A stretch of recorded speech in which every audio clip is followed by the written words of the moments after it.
Welcome to this week's edition of Outdoors Online, a weekly webcast produced by the North Dakota Game and Fish Department. I'm your host, Mike Anderson. My guest this week is Aquatic Nuisance Species Coordinator Jessica Howell.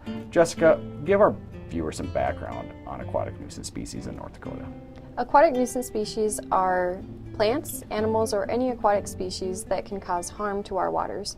And this harm can come in many forms. It could be ecological, it could cause harm to our economy, or it could take a toll on our recreational activities. We have 5 aquatic nuisance species in North Dakota.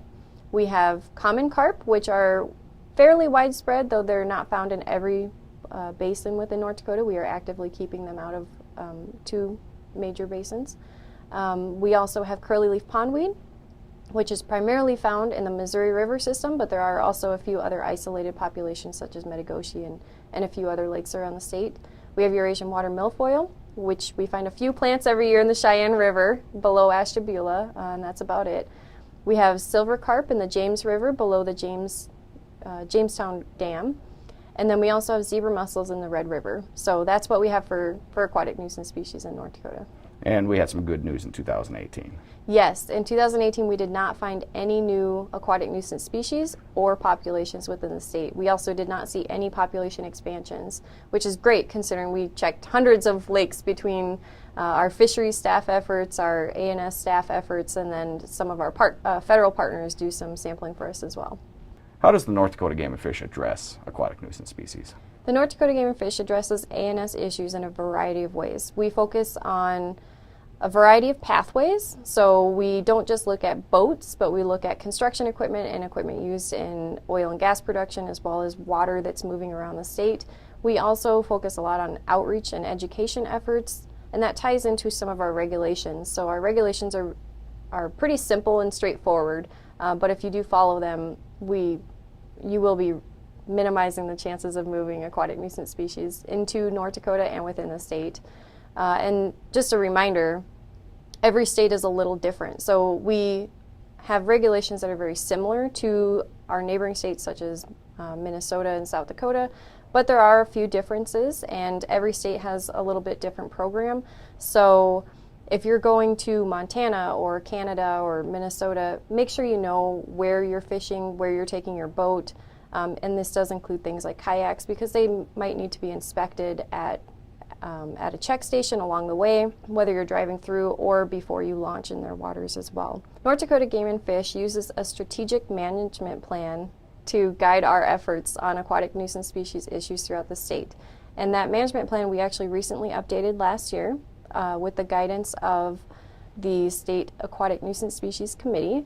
That committee is comprised of private, state, and tribal interests.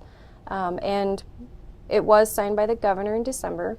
And basically what that plan does is gives us a long-term approach on how to guide ANS efforts right now as well as into the future so that we are constantly working towards preventing the introduction and spread of aquatic nuisance species.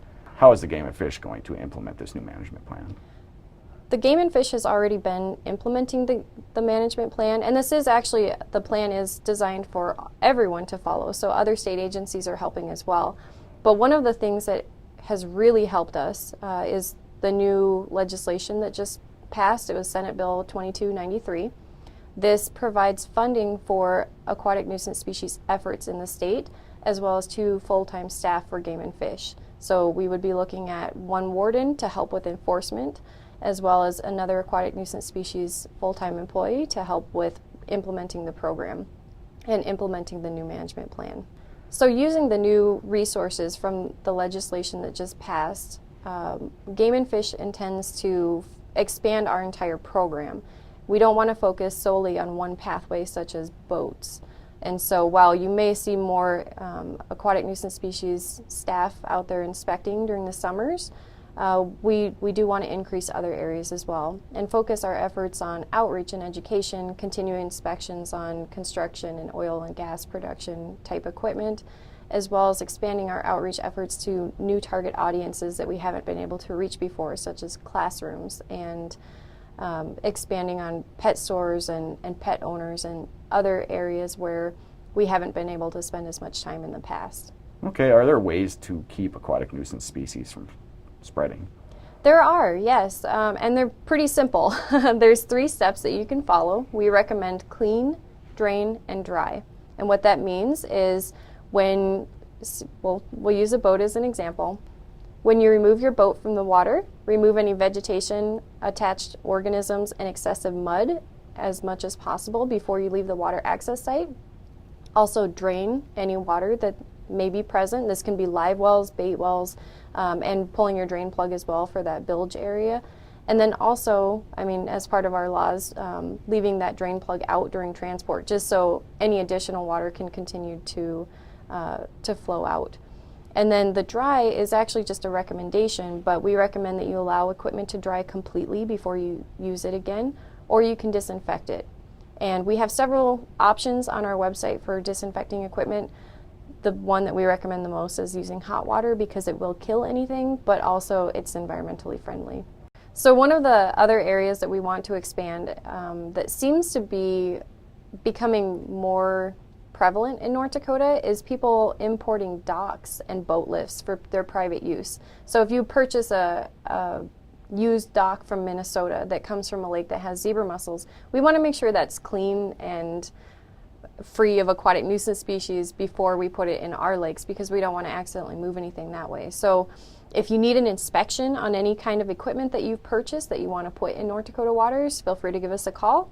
Otherwise, leave it outside for at least 30 days before you put it back in the water. And the reason for that is, adults and villagers can live outside the water for at least 30 days, but even within those dock floats and things like that, where there's trapped water, potentially trapped water, 30 days gives them enough time to either starve or be deprived of oxygen and get killed. Any other tips or laws? Sure. Just a reminder again to boaters, I know we talked about it a little before, but just a reminder that every state and every province is different, and so you need to know the laws of where you intend to travel through and where you intend to boat or recreate, because some have check stations that you only need to stop before you launch in their waters. Some have check stations that you need to stop at anytime you come to them, and then it does also apply to kayaks and paddle boats as well. So just reminder to folks to really know what you're doing and where you're going. How about bringing live bait into North Dakota from other states? Right, that has been an issue, and I think we've highlighted this before in some of our webcasts, but it is illegal to import bait into North Dakota as an angler. And that's no different from, say, Minnesota has the same laws, and the reason for that is it can import water that might have aquatic nuisance species or fish diseases that we don't want. And then obviously the bait itself poses a problem. So we just want to make sure that the bait is clean and that it's the legal species that we allow. So the best thing to do is buy your bait locally. Yes, buy your bait locally. You'll also be supporting North Dakota businesses. Okay. How about your boat inspections? Last few summers you've had seasonal workers educating boaters. Are you doing that again this summer? Yes, we have 2 crews, so one out of Devil's Lake and one out of Valley City, and they travel to mostly around Devil's Lake and then Sakakawea, but they do also travel to the Red River and a few other higher use areas around the state. And basically, that's an educational tool for us.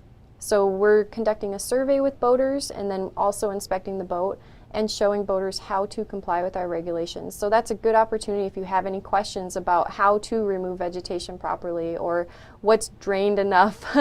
You can ask our inspectors if you see them out there. But they are voluntary, but we haven't really had a lot of people turn them down because it only takes a few minutes and then we'll get you right back on the water or on your way. A lot of good information, Jessica. Thank you. Yep, thank you. For more information on aquatic nuisance species, go to the Game and Fish website at gf.nd.gov. For Aquatic Nuisance Species Coordinator Jessica Howell and the rest of the staff here at the Game and Fish Department, thanks for joining us for this week's Outdoors Online. We'll see you again next week.